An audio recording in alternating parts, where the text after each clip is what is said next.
Bismillahirrahmanirrahim. Assalamualaikum warahmatullahi wabarakatuh. Alhamdulillahi rabbil alamin. Wassalatu wassalamu ala rasulihil amin. Wa ala alihi wa sahbihi ajma'in. Wa sallama tasliman katsira ila yaumiddin. Amma ba'du. Ikhwani wa akhwati fid din, a'azzani Allah wa iyyakum. Saudara-saudari sekalian yang semoga dimuliakan Allah Subhanahu wa taala. Alhamdulillah pada malam hari ini kita bisa melanjutkan pelajaran muzakarah murajaah dari hadis Arba'in An-Nawawi yang insyaallah pada malam hari ini kita melanjutkan hadis ke-14. Hadis ke-14 dalam tema yang kita angkat kaitan dengan nilai darah seorang muslim. Baik, ikhwani fiddin, a'azzani Allah wa iyyakum. Al-Imam An-Nawawi rahimahullahu taala mengatakan Wa an Abdullah bin Mas'ud radhiyallahu anhu, dari sahabat Abdullah bin Mas'ud, semoga Allah meridai beliau, qala, berkata, qala Rasulullah sallallahu alaihi wasallam, Rasulullah sallallahu alaihi wasallam bersabda, la yahillu damu mri'in muslimin illa bi ihda salasin. Tidak halal darah seorang muslim kecuali dengan salah satu dari 3 sebab. Tidak halal darah seorang muslim kecuali satu dari 3 alasan untuk menghalalkan darahnya. Halal darah di sini maksudnya adalah membunuhnya. Ya, ini adalah bahasa majaz. Darah halal artinya dibunuh, hilang nyawanya, dibunuh jiwanya. Ya, dibunuh dengan hilangnya roh. Ya, ini maksud daripada halalnya darah. Ya, jadi tidak berarti halal darah itu darahnya kemudian diminum atau dilukai sekedar luka kemudian bercucuran darah kemudian diminum. Tidak, bukan itu maksudnya. Maksudnya adalah pembunuhan. Tidak boleh membunuh seorang muslim, ya. Tidak halal darah seorang muslim, tidak boleh membunuhnya kecuali salah satu dari 3 alasan. Dari sini jemaah sekalian yang dimuliakan Allah Subhanahu wa taala, menunjukkan bahwa haramnya membunuh dalam Islam. Haramnya membunuh seorang muslim. Pembahasan kaitan dengan syarah hadis ini dan penjelasannya begitu panjang. Begitu panjang. Karena kaitan dengan sebuah dosa yang dahsyat, dosa besar, yang dosa membunuh ini salah satu dari dosa yang membinasakan. Dalam hadis lain Nabi SAW mengatakan, ijtanibu as-sab'al mubiqat. Ijtanibu sab'al mubiqat. Tinggalkan, jauhilah oleh kalian 7 perkara yang membinasakan kalian. Di antaranya qatlun nafsi bighairil haq. Membunuh jiwa yang haram tanpa haknya. Bahkan Al-Quran mengatakan, Allah Subhanahu wa taala berfirman dalam surah An-Nisa ayat 93, Allah Subhanahu wa taala mengatakan, "Wa man yaqtul mu'minan muta'ammidan fajaza'uhu jahannamu khalidan fiha." Barang siapa yang membunuh seorang muslim mukmin muta'ammidan, dengan sengaja, fajaza'uhu jahannam, maka balasan pembunuhan tersebut adalah neraka jahanam, khalidan fiha, kekal di dalamnya. Yang ketiga, wa ghadiballahu alaihi, Allah murka kepada orang tersebut. Yang keempat, wa la'anahu, Allah laknat dia, Allah kutuk pelakunya tersebut. Yang kelima, wa a'adda lahu 'adzaban 'azima, dan Allah siapkan untuknya siksaan yang dahsyat bagi para pembunuh. Saya ulang sekali lagi, perhatikan akan bagaimana balasan pembunuhan dalam Islam. Membunuh orang mukmin. Allah Subhanahu wa taala berfirman, "Wa man yaqtul mu'minan muta'ammidan", barang siapa yang membunuh seorang muslim dengan sengaja, fajazauhu jahannam, maka balasan akhiratnya adalah jahannam, neraka jahannam. Yang kedua, khalidan fiha, kekal di dalamnya. Yang ketiga, wa ghadiballahu alaihi, Allah murka kepadanya. Yang keempat, wala'anahu, Allah melaknat dia, Allah kutuk dia, jauh dari rahmat Allah Subhanahu wa taala. Laknat artinya Allah tidak rahmati lagi orang tersebut. Yang kelima, wa a'adda lahu 'adzaban 'azima, Allah siapkan untuknya azab yang dahsyat. Azab yang dahsyat bagi pembunuh. Para ulama kita menegaskan, tidak ada satu dosa yang ancamannya beriringan semacam ini di dalam Al-Quran kecuali ancaman bagi para pembunuh.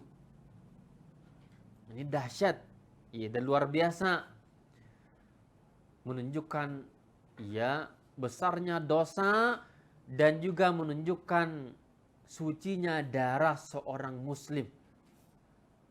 Zaman kita adalah zaman mudahnya orang membunuh.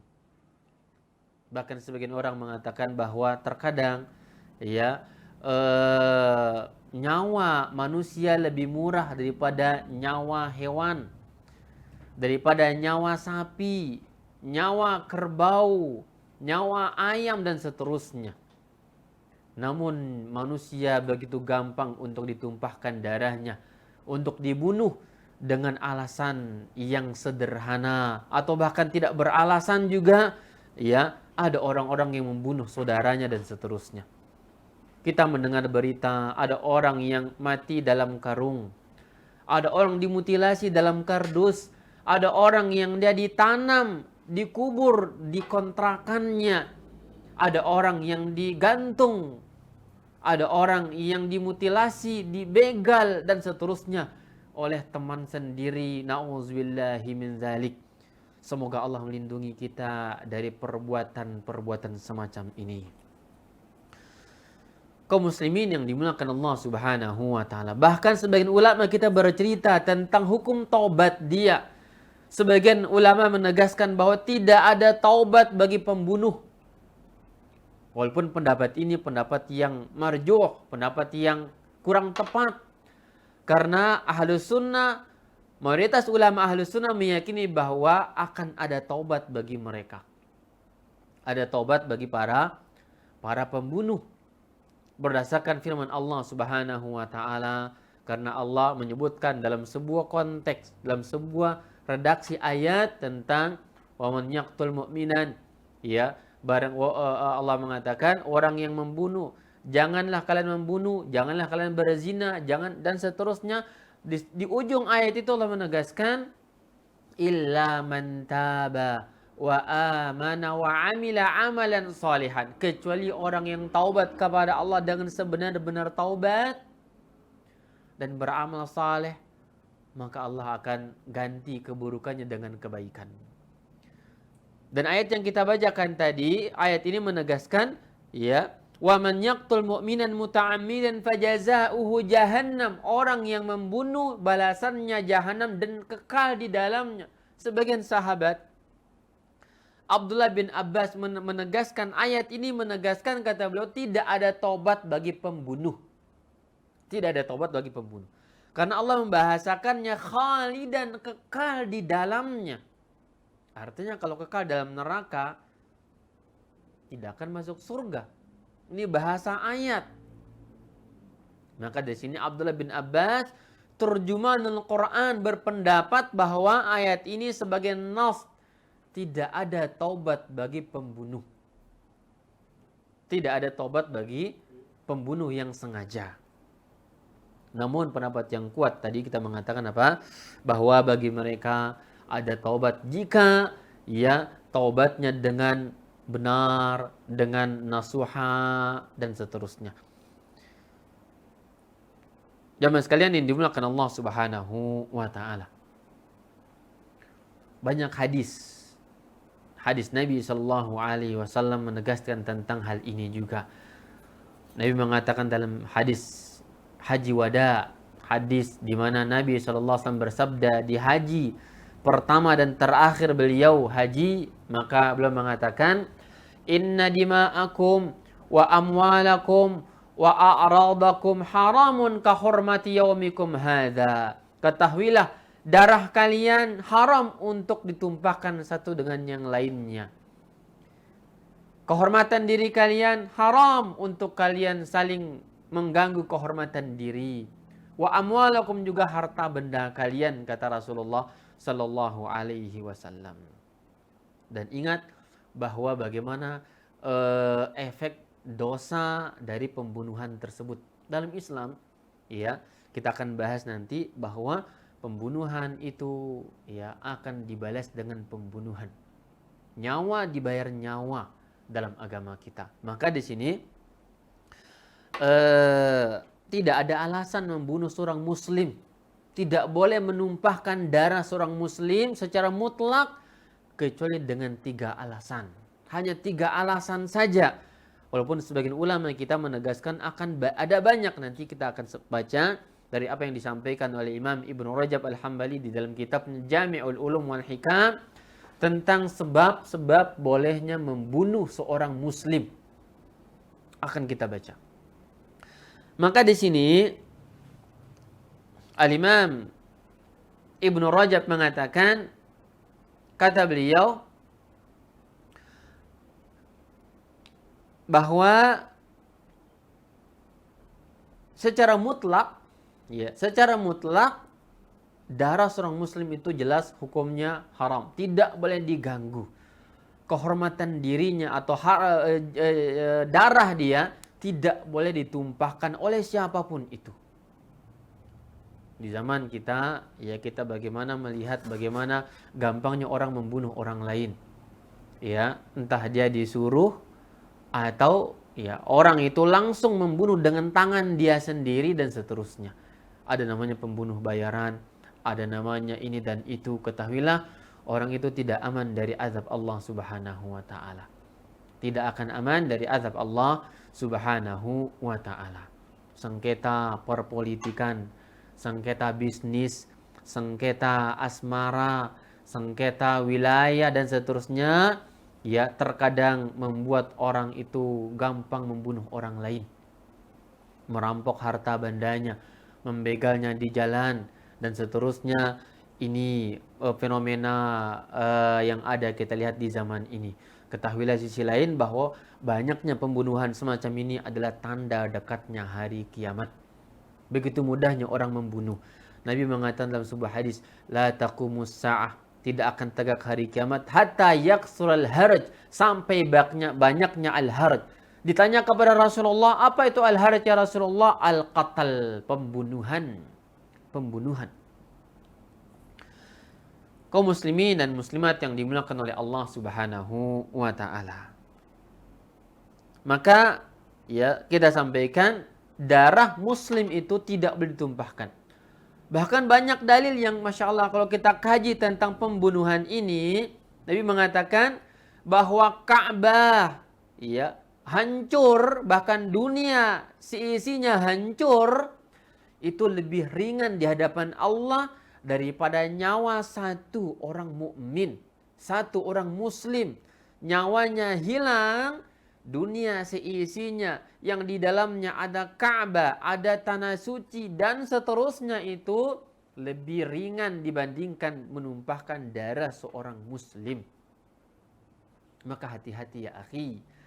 Ya, sering kita melihat Masya Allah sengketa di jalan-jalan raya, ya, senggol menyenggol kendaraan, klakson atau yang lainnya. Ini terkadang membuat orang emosi dan tertutup akal, membuat dia membunuh saudaranya dan seterusnya. Ketahuilah, ya, dia dalam ancaman besar, membinasakan diri dia, mubiqat, membinasakan diri dia. Jemaah sekalian yang dimuliakan Allah Subhanahu wa taala, dan ini fenomena yang kita lihat sendiri. Maka di sini ya Nabi Shallallahu Alaihi Wasallam memberikan pengecualian 3 hal. Kata beliau, illa bi ihda salasin, kecuali dengan 3 sebab. 3 sebab halal darah ya seorang muslim. Yang pertama kata Rasulullah Shallallahu Alaihi Wasallam, as-sayyibuz zani. As-sayyib az-zani. Apa arti as-sayyibuz zani? Yaitu orang yang sudah menikah dengan nikah yang sah, menikah dengan pernikahan yang sah, kemudian dia berzina. Orang ini halal darahnya. Ini juga fenomena yang menghiasi kehidupan kita saat ini. Banyak perzinaan. Tidak berlalu waktu kecuali kita baca di media massa tentang kasus ya prostitusi ini dan itu dan seterusnya. Perzinaan di mana-mana. Ya, yang sudah menikah berzina, baik laki ataupun perempuan. Ketahuilah, ya orang tersebut dalam Islam halal darahnya. Halal darahnya. Kata Syekh Muhammad bin Shalih Al-Utsaimin, yang dimaksud dengan as-sayyibuz zani, as-sayyib yaitu orang yang sudah menikah. Orang yang sudah menikah yang dia berzina. Setelah dia merasakan kenikmatan menikah dengan cara yang sah, kemudian dia melakukannya dengan cara yang haram, maka di sinilah Allah Subhanahu wa taala tidak ridhai perbuatan itu, maka dia dirajam. Dia dirajam. Nanti akan dijelaskan oleh Syekh Muhammad bin Shalih Al-Utsaimin bagaimana proses perajaman tersebut. Bagaimana cara membuktikan atau mencapai kesimpulan seseorang sudah layak dirajam atau tidak. Kemudian yang kedua di sini, wan nafsu bin nafsi, yaitu jiwa membunuh jiwa orang lain, maka si pembunuh jiwa tersebut halal darahnya untuk ditumpahkan. Halal darahnya untuk dibunuh. Maksud di sini adalah qisas, hukum qisas. Membalas qisas, nyawa dibayar dengan nyawa.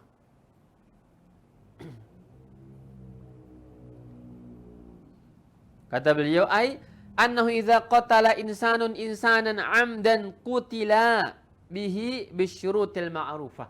Jika ada orang lain yang membunuh orang lain, seseorang membunuh orang lain dengan sengaja, kata beliau, dengan syarat-syarat dan ketentuan dalam ilmu fikih disebutkan yang berdasar kepada dalil-dalil yang ada, maka orang tersebut sudah wajib diqisas. Nyawa bayar nyawa. Yang ketiga, at-tari wat-tariku lidinihi al-mufariqu lil jamaah. Orang yang meninggalkan agamanya. Maksudnya di sini adalah orang yang murtad dari Islam. Murtad dari Islam dengan berbagai macam kemurtadan, maka dia sudah wajib untuk dibunuh. Dia dicari oleh pemerintah muslim, kemudian ditahan.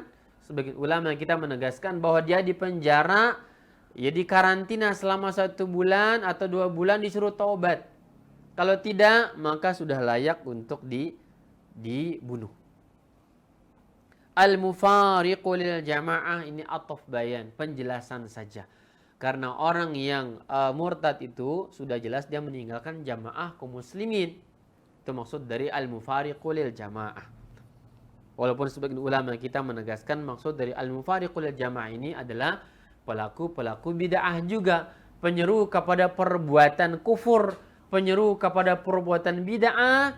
Sebagian ulama mengatakan bahwa sebagaimana pendapat Imam Malik bin Anas dan ulama Madinah, kata mereka, orang itu ditangkap dan dibunuh. Makanya di sebagian negara Arab, orang-orang dai-dai yang menyeru kepada kekufuran, menyeru kepada pemberontakan, menyeru kepada ini dan seterusnya, itu dalam pandangan sebagian ulama, maaf, tentunya dengan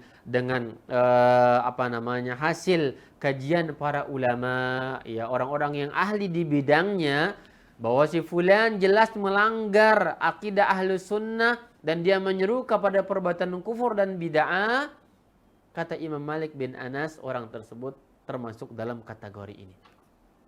Jemaah sekalian yang dimuliakan Allah Subhanahu wa taala. Maka Syekh Muhammad bin Shalih Al-Utsaimin rahimahullahu taala dalam faedah dari hadis ini, kata beliau, belum mengatakan difahami dari hadis ini, yakni maksud dari darah seorang muslim, ada ungkapan darah seorang muslim, kata beliau, anna ghairal muslim yahillu damuhu ma lam yakun mu'ahadan aw musta'manan aw dhimmiyan. Bahwa non muslim halal darahnya jika ya dia adalah bukan dari mu'ahad atau musta'man atau zimmiyan. Kalau masuk dari 3 kategori itu maka aman dia, haram darahnya. Namun jika seandainya dia harbi, kafir harbi, maka halal darah tersebut. Mu'ahad maksudnya, kafir mu'ahad yang tidak boleh dibunuh adalah orang yang antara pemerintah muslim dengan dia ada perjanjian damai, gencatan senjata perdamaian, maka di skala itu tidak boleh menumpahkan darah mereka. Yang kedua yang haram al-musta'man, orang yang dia datang dari negara harbi, dar harbi, orang yang dia musuh Islam sebenarnya, musta'man, namun dia datang ke negara kita dengan aman, dengan perlindungan, dengan minta keamanan, maka ini juga haram darahnya. Yang ketiga zimmi, dia adalah, kata para ulama, yang tinggal di tengah-tengah kaum muslimin, dia diberi keamanan, menjadi warga negara, dan dia bayar pajak, bayar jizyah, bayar dharibah kepada pemerintah, maka dia haram untuk dibunuh. Haram untuk dibunuh. Jemaah sekalian yang dimuliakan Allah Subhanahu wa taala. Di sini Syekh Muhammad mengatakan bahwa faedah tentang asaibu zani yuqtal. Seseorang yang sudah menikah, dia dibunuh, dirajam dengan batu. Cara dibunuhnya bukan dengan ditembak, bukan dengan dipenggal, bukan dengan digantung, tapi caranya khusus, dia spesial, yaitu dengan cara dilemparkan batu. Tidak terlalu besar, tidak terlalu kecil, tapi sedang-sedang batunya, mungkin sekepal tangan kita. Lempar sampai dia mati. Sampai mati ini hukum Islam. Jika hal ini barangkali diterapkan di negara ini, aman kehormatan kaum muslimat dan kaum muslimin. Tidak banyak orang-orang yang merusak sosial, harga diri, kehormatan masyarakat, ia akan aman dengan penegakan hukum Islam semacam ini.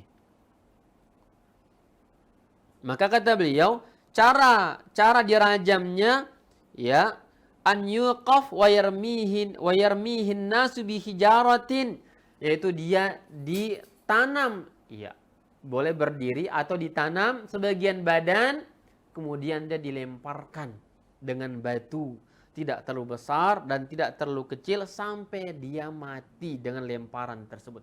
Dilempar oleh kaum muslimin.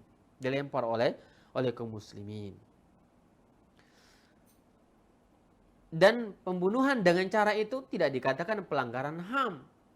Barangkali orang mengatakan ini pelanggaran HAM dan seterusnya. Tidak. Islam memiliki hikmah yang agung dan dalam hal ini. Yaitu ketika pezina yang menikmati sesuatu yang haram, maka kenikmatan itu dirasakan oleh seluruh tubuh dia. Ini perzinaan. Hubungan badan itu nikmatnya dirasakan seluruh tubuh. Maka kata para ulama, kalau demikian kenikmatannya, balasannya adalah seluruh tubuhnya layak dirajam, dilempar. Ini balasan orang yang menikmati sesuatu yang haram, maka dihukum dengan hukuman yang merata pada seluruh tubuh dia, sakitnya.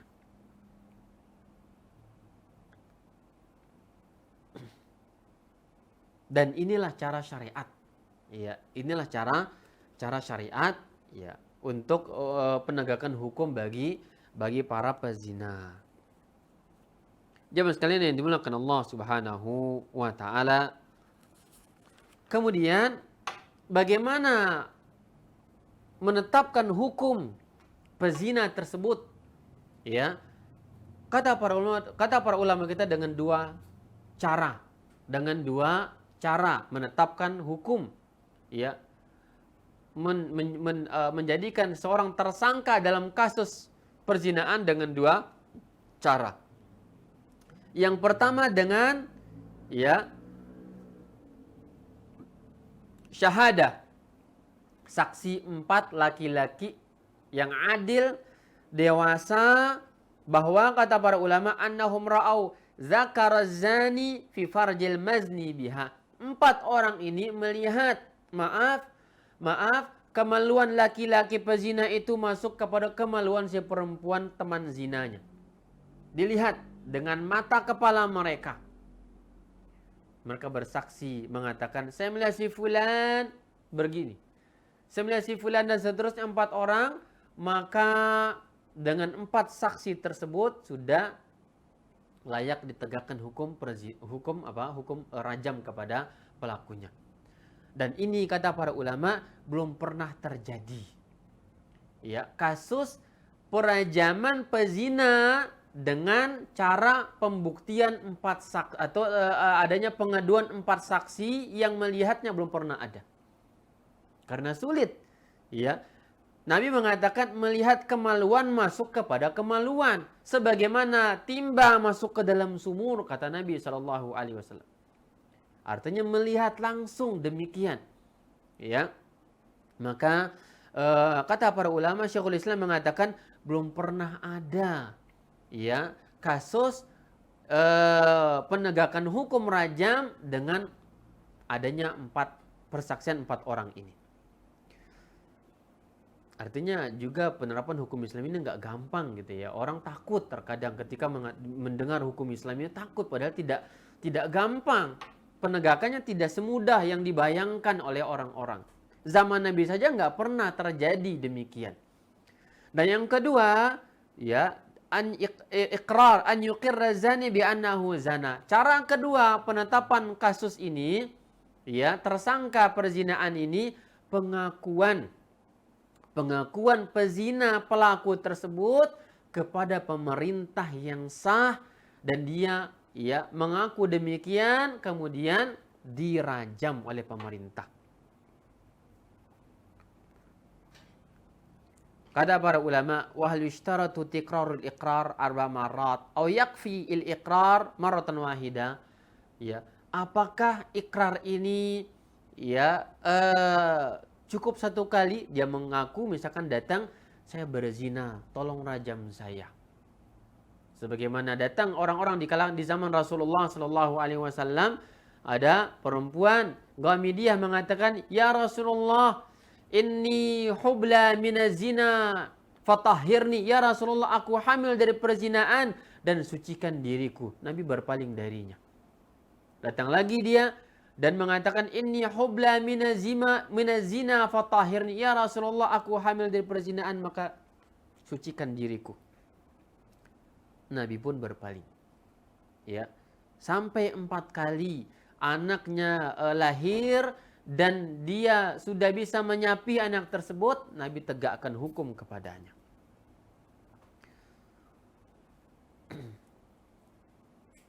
Maka di sini kata para ulama, ya, dengan cara ikrar, dia berikrar mengaku akan perbuatan tersebut, kemudian ya dirajam.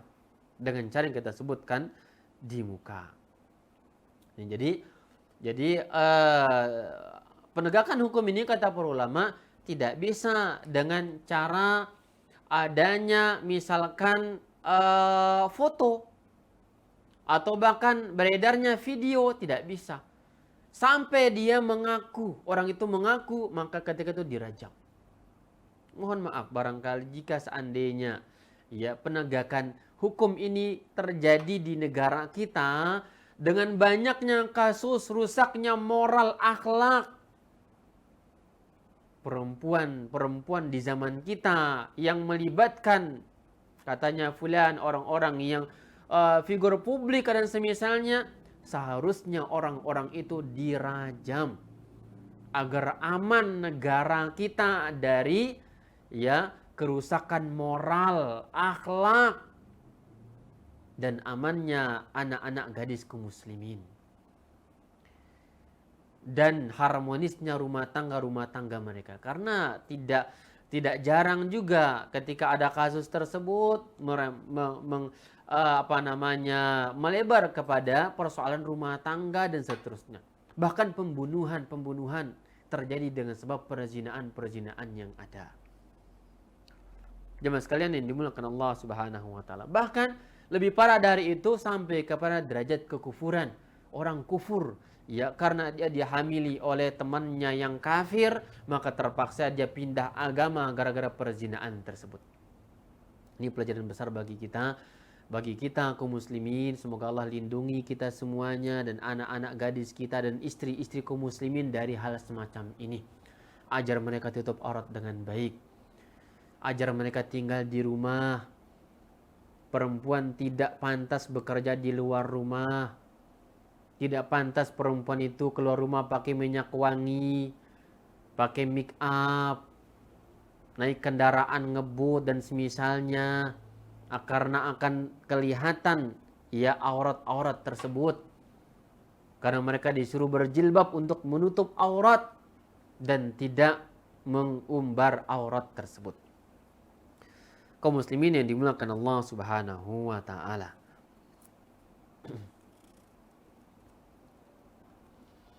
Maka para ulama kita juga menegaskan dalam hal ini ya, dikiaskan dengan perbuatan perzinaan ini adalah perbuatan al-liwat. Ya. Liwat ini bahasa kita gay. Ya, gay dan semisal itu ya, maka ini juga kata para ulama kita ya berlaku hukum pembunuhan semacam ini. Khilaf yang terjadi di kalangan para ulama kita.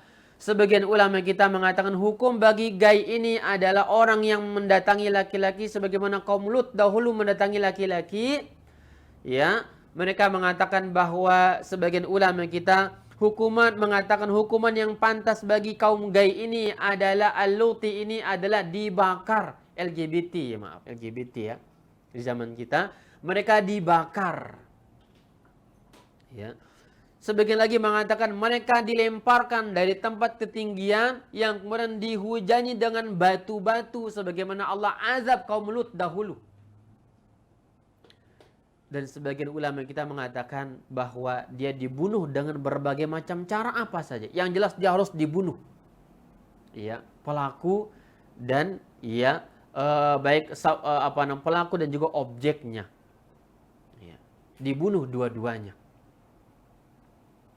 Ini juga terjadi di zaman kita. Ya. Karena wallahu taala alam besok kita berharap agar hukum ini tegak di muka bumi dan akan ada kedamaian. Ya. Akan ada kedamaian di muka bumi dengan tegaknya hukum Allah Subhanahu wa taala. Jemaah sekalian yang dimuliakan Allah Subhanahu wa taala, ini kaitan dengan as-sayyibuz zani. As-sayyib az-zani, yaitu orang yang ya sudah menikah dan berzina. Adapun kaitan dengan LGBT tadi, maka kata para ulama dia tidak disyaratkan menikah atau tidak. Ya, menikah atau belum menikah, dia hendaklah dibunuh. tentunya yang membunuhnya adalah pemerintah yang sah, bukan lembaga sosial atau partai atau kelompok, ya tidak. Namun dia dilakukan oleh pemerintah yang sah, ulil amri, atau yang diwakilkan oleh ulil amri dalam hal ini aparat keamanan, aparat negara. Karena jika seandainya dilakukan oleh individu atau kelompok, maka akan ada kerusakan yang lebih besar, di mana barangkali keluarga daripada pelaku LGBT tersebut, ya, atau pezina tersebut tidak ridha atas pembunuhan, hukuman kepadanya, maka yang ini balas, yang ini balas, yang ini balas, maka akan ada tawuran besar-besaran yang akan mengorbankan banyak jiwa, banyak nyawa, dan seterusnya. Lebih parah. Maka yang melakukannya adalah hendaklah pihak berwajib, berwenang dalam hal ini.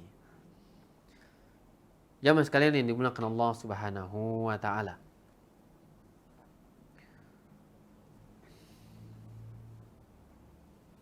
Kemudian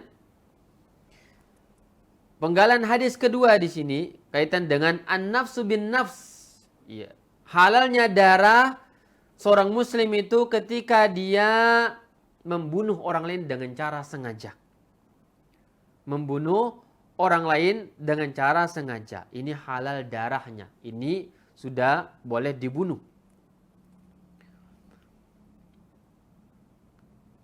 Maksudnya di sini kata para ulama, ya, Syekh Muhammad misalnya mengatakan, idza qatalal insanu syakhsan mukafi'an lahu fid dini wal hurriyati warriqqutila bihi.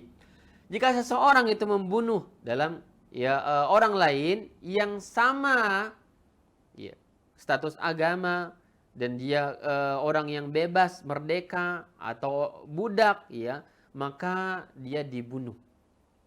Orang yang bebas membunuh orang yang bebas juga, maka dibunuh. Budak membunuh budak, maka dia dibunuh. Adapun kalau tuan membunuh budaknya, khilaf ulama. Tuan membunuh budaknya, khilaf ulama. Sebagian mengatakan tidak ada qisas bagi tuannya, ya, kecuali dia membunuh budak orang lain. Adapun membunuh budaknya sendiri, maka tidak ada qisas bagi dia. Karena budak itu milik tuannya dalam Islam. Harta benda dia, ya, bahkan dia itu milik tuannya. Sebagian ulama mengatakan ia berlaku juga ya qisas, karena keumuman firman Allah, an-nafsu bin nafsi, jiwa dengan jiwa, nggak peduli bos tuan membunuh budaknya atau seperti apa. Yang jelas jiwa bayar dengan jiwa, nyawa dibayar dengan nyawa. Dan di sini kata beliau, maksudnya dan kaitan dengan kesamaan agama di sini adalah ketika mukmin membunuh mukmin. Adapun mukmin membunuh kafir tidak ada qisas. Mukmin membunuh musta'man tidak ada qisas. Mukmin membunuh zimmi tadi tidak ada qisas. Mukmin membunuh muahad tidak ada qisas. Barangkali nanti akan bayar diatul qatl. Ya, membayar diat kepada kerabat korban tersebut. Dan juga dalam hal ini kata Syekh Muhammad, ada persoalan hal yuqtalul walid biwaladih. Apakah seorang bapak dibunuh, diqisas karena membunuh anaknya? Khilaf terjadi di kalangan para ulama. Nabi mengatakan dalam sebuah hadis, la yuqtalul walidu biwaladih. Tidak boleh mengqisas seorang ayah karena dia membunuh anaknya. Kenapa? Karena umumnya seorang ayah itu mendidik anaknya dengan pendidikan. Namun mungkin dia meninggal dunia dengan tidak sengaja. Namun pendapat yang kuat kata para ulama, jika pembunuhan itu dengan sengaja, maka dia berlaku qisas juga. Maka tetap berlaku qisas bagi bapak tersebut.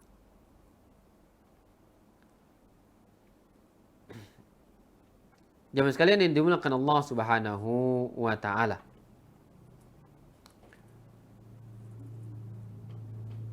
Dan qisas ini sama halnya dengan perzinaan tadi ditegakkan oleh pemerintah. Tidak boleh misalkan individu, orang per orang membalas dendam kepada orang lain dengan membunuhnya tidak dibenarkan. Hendaklah ini ya dilakukan oleh pemerintah yang sah untuk melakukan eksekusi hukum ya yang membunuh dibayar dengan pembunuhan kepada pelakunya tersebut. Termasuk dalam hal ini jika ada jamaah ya persekongkolan berjamaah membunuh satu orang, maka semua 5 atau 6 orang yang bersekongkol membunuhnya juga diqisas semuanya. Ya. Diqisas semuanya. Jamaah sekalian yang dimuliakan oleh Allah Subhanahu wa taala. Ini jika seandainya pembunuhan dengan cara sengaja. Ada pembunuhan yang namanya tidak sengaja, ya qatlul khata, pembunuhan dengan tidak sengaja. Ya, seperti apa kata para ulama, misalkan ada orang yang dia latihan memanah, dia memanah ke arah sasaran yang ternyata sasaran itu ya dia tahu bukan orang, dikiranya patung, ternyata temannya dipanah. Maka ini namanya qatlul khata, ya, tidak sengaja. Atau syibhul amad, ya, tidak sengaja. Maka tidak ada qisas bagi orang tersebut. Ya, gambaran lain misalkan tabrakan di jalan. Juga tidak ada qisasnya karena tidak sengaja. Ya. Gambaran lain misalkan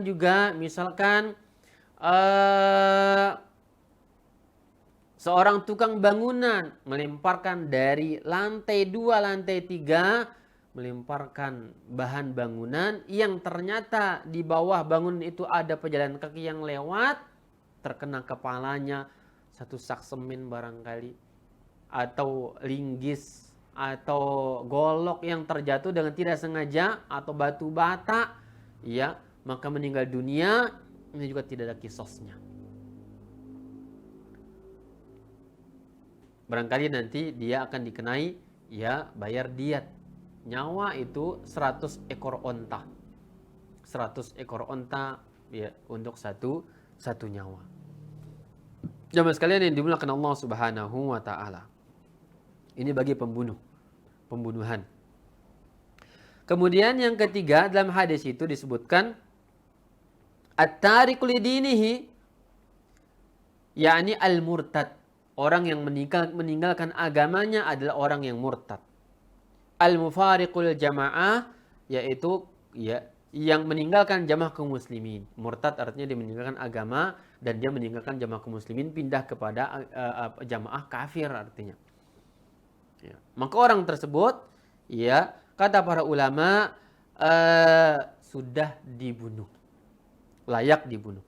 Akan tetapi apakah dia diminta tobat atau tidak? Apakah yustatabu amla? Terjadi khilaf di kalangan para ulama. Sebagian mereka mengatakan tidak ada permintaan taubat untuk dia. Tidak usah dipanggil untuk disuruh taubat, tidak, langsung tangkap, eksekusi esok harinya. Dia mempermainkan akidah, mempermainkan keimanan, mempermainkan agama.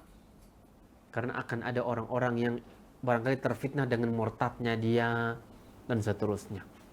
Di zaman orang banyak murtad di zaman kita, ya, itu sebenarnya sudah layak dibunuh. Ya, layak untuk dibunuh. Sebagian mengatakan bahwa dia, ya, yustatabu 3 hari, disuruh taubat 3 hari. Ya. Disuruh taubat selama 3 hari. Jika dia tidak bertaubat, maka dia dibunuh, dan jika dia bertaubat, maka ya orang tersebut diterima taubatnya dan ya tidak dibunuh. Jemaah sekalian yang dimuliakan Allah Subhanahu wa taala, dan hal ini juga sama dilakukan oleh pemerintah. Ya, dilakukan oleh pemerintah yang sah. Dan bagaimana jika seandainya tidak ada pemerintah yang menegakkan hukum ini? Kita bersabar, kita berdoa kepada Allah Azza wa Jal agar suatu saat Allah Azza wa Jal akan menciptakan manusia-manusia dari generasi kita kelak, orang-orang yang bisa menegakkan hukum Islam yang adil di muka bumi ini dengan hukum Allah Subhanahu wa taala. Saudara-saudara sekalian yang dimuliakan Allah Azza wa Jal, di sini Al-Imam Ibnu Rajab di dalam kitabnya Jami'ul Ulum wal Hikam kata beliau, dan ada sebab lain pembunuhan berdasar kepada dalil, ya, di mana orang itu boleh dibunuh. Di antaranya tukang sihir. Tukang sihir dalam Islam, ya, adalah hukumnya dipenggal. Hadis Jundub, ya, secara marfu sebagaimana di dalam riwayat Tirmizi, Nabi mengatakan haddus sahir darbatun bis saif.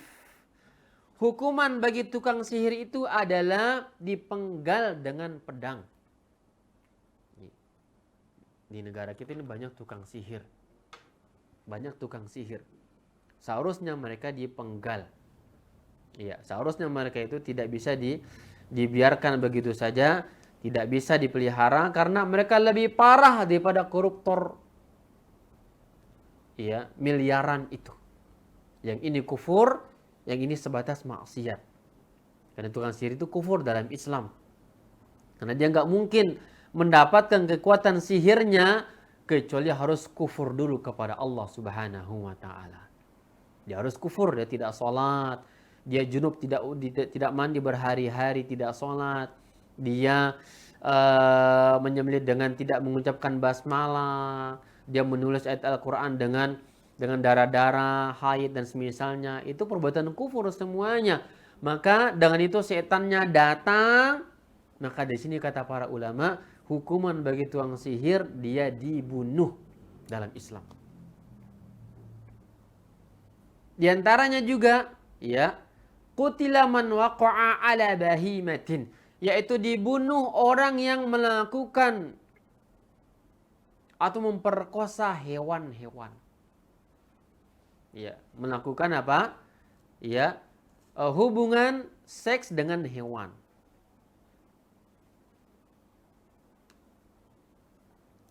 Disebutkan, Syekh Muhammad mengatakan bahwa orang tersebut hendaklah dia dibunuh beserta hewan-hewannya juga, agar tidak terjadi fitnah di kalangan masyarakat. Dan diantaranya yang lain adalah man tarokas sholat, orang yang tidak sholat. Dalam Islam, orang yang tidak sholat ini, sebagian ulama mengatakan yuktal, dibunuh. Ya. Namun pembunuhan yang berlaku kepada orang yang tidak sholat itu diperdebatkan oleh para ulama kita. Apakah dia dibunuh karena dia kufur, murtad dari Islam karena tidak sholat? Ya, atau dia hanya menjalankan hukuman had saja, namun masih dikatakan muslim. Ya.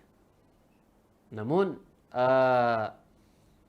ya, hal ini kata para ulama sama, hendaklah dipanggil, diingatkan dulu. Sholat.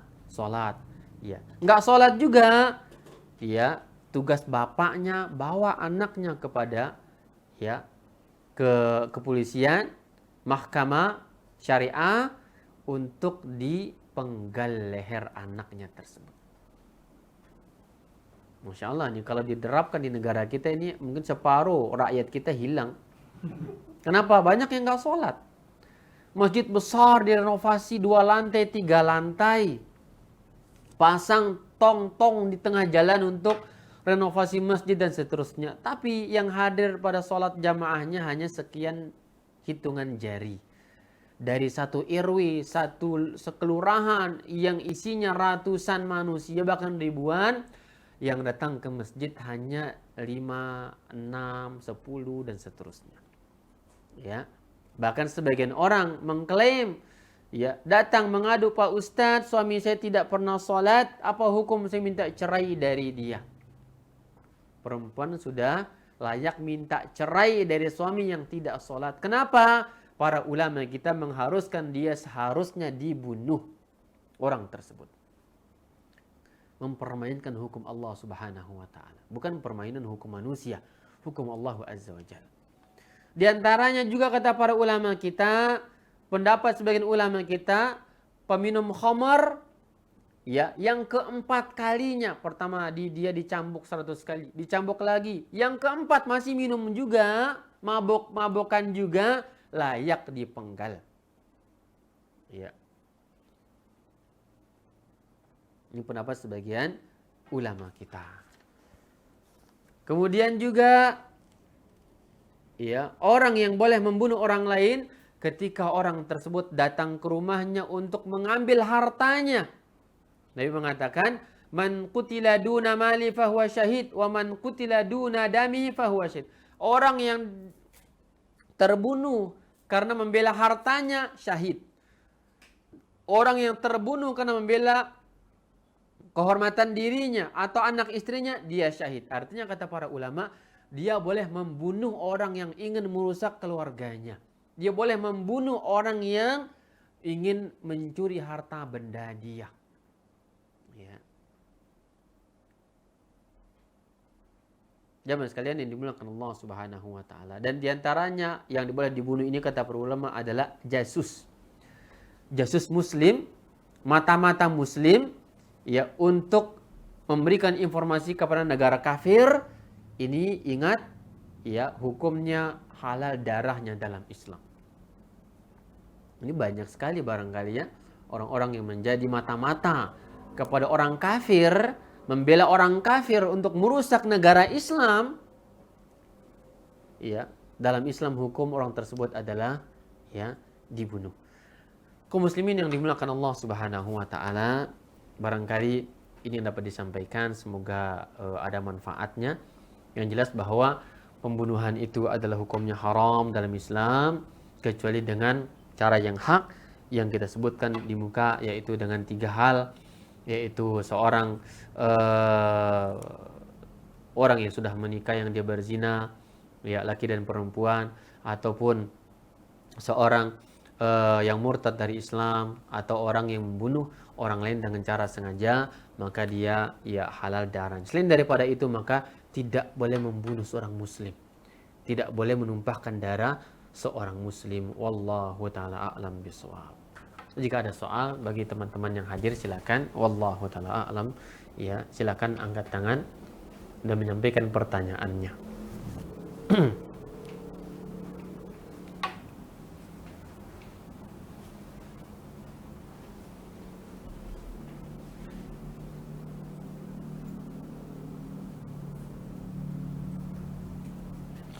Tafadhal Muhammad Rizqa, barakallahu fik, soal, tafadhal.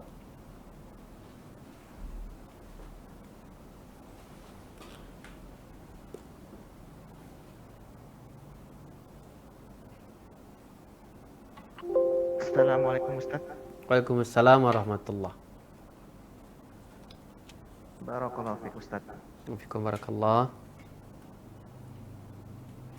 Ustaz, mau nanya Ustaz, di Ya, hadis silakan. ini kan dikatakan bahwa alasan ketiga, di hadis ini kan dikatakan bahwa alasan ketiga seorang muslim itu tidak halal untuk dibunuh kecuali yang ketiganya itu adalah orang yang meninggal agamanya lagi menyimpang dari jamaah Ustaz ya. Nah, ini pertanyaan saya ini, menyimpang dari jamaah ini apakah termasuk kaum Khawarij Ustaz ya? Karena ada satu lagi hadis dari Nabi yang Nabi pernah mengatakan kepada para sahabatnya bahwa akan keluar dari umat ini suatu kaum yang kalian akan menganggap remeh sholat kalian dibanding sholat mereka. Kalian juga akan meremehkan bacaan Quran kalian dibanding bacaan mereka. Mereka itu keluar dari agama ini sebagaimana keluarnya panah dari sasarannya. Maka Nabi juga bersabda, dimanapun kalian menemui mereka, bunuhlah mereka. Karena membunuh mereka itu berpahala ya bagi yang membunuhnya. Baik. Itu satu Ustadz. Apakah menyimpang dari jamaah ini termasuk juga kaum Khawarij? Terus yang kedua, kalau saya lihat dari dohir dari hadis ini, seakan-akan kaum Khawarij itu dihukumi keluar dari agama Ustadz. Dalam artian dia kafir, mereka kafir gitu. Apakah seperti itu Ustadz? Bagaimana pendapat mayoritas ulama terhadap kaum Khawarij ini? Apakah mereka kafir atau masih muslim Ustadz? Itu Baik. Ustadz pertanyaan dari saya. Jazakallahu khair. Iya. Baik, jazakallahu khair akhi Rizqa. Tadi pertanyaan pertama kaitan dengan eh, orang yang mufariqul jamaah, orang yang keluar dari jamaah, yang dikenal dengan sekte Khawarij. Orang yang keluar dari pemerintah yang sah, melakukan pemberontakan, ya, mendirikan negara sendiri dan dia keluar dari pemerintah kaum muslimin yang sah. Nah, apakah masuk dalam kategori ini juga? Iya, kata Syekh Al-Imam Ibnu Daqiq Al-Id, ya, Ibnu Daqiq Al-Id mengatakan qala al-ulama'u wa yatanawalu aydan kull kharijin minal jama'ati bi bid'atin aw baghyin aw ghairihima. Kata beliau, masuk di dalam kategori ini al-mufariqul jamaah ini juga adalah orang-orang yang dia keluar dari jamaah kaum muslimin, ya, melakukan pemberontakan kepada pemerintah yang sah, berontak, ya, ingin dengan anggapan pemerintah ini sudah kufur kepada Allah Subhanahu wa taala. Dia ingin mendirikan negara lain. Karena alasan kufurnya pemerintah misalkan, ya, dia mengkafirkan mereka, maka sebagian ulama kita mengatakan, ya, ini masuk dalam kategori al-mufariqu lil jamaah. Al-mufariqu lil jamaah. Ya, namun apakah ya orang itu kafir? Orang-orang yang khawarij ini dikatakan kafir, ulama tidak sampai mengkafirkan mereka. Ulama tidak sampai mengkafirkan kaum khawarij ini. Ya, tidak sampai mengkafirkan kaum khawarij. Kenapa demikian? Ya, jumhurul ulama mengatakan bahwa mereka ini adalah orang yang berijtihad. Mereka ini adalah orang yang punya syubhat. Mereka ini adalah orang-orang yang punya mawani takfir. Ada penghalang kekufuran kepada mereka. Mereka punya dalil ayat Al-Quran.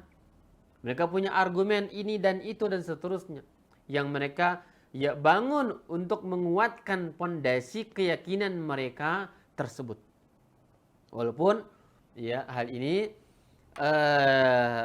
tidak bisa diterapkan sembarangan, misalkan seperti di negara kita menuduh fulan terorisme, fulan itu keluar dari Islam, fulan khawarij, tidak bisa juga. Ada lembaga A, ada kelompok B, seorang tidak boleh menggampangkan dia khawarij maka halal darahnya, tidak boleh. Ya, membenarkan pembunuhan kepada muslim yang kecuali dengan 3 sebab yang disebutkan dalam hadis tidak diperbolehkan dalam Islam. Ya, tidak dibenarkan.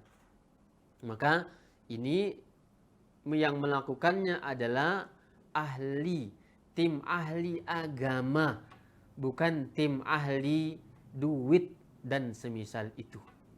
Orang-orang yang ahli agama menetapkan hukum bahwa si fulan keluar dari Islam karena dia menyeru kepada perbuatan bid'ah, perbuatan ini dan itu, mahkamah syariah mengambil keputusan.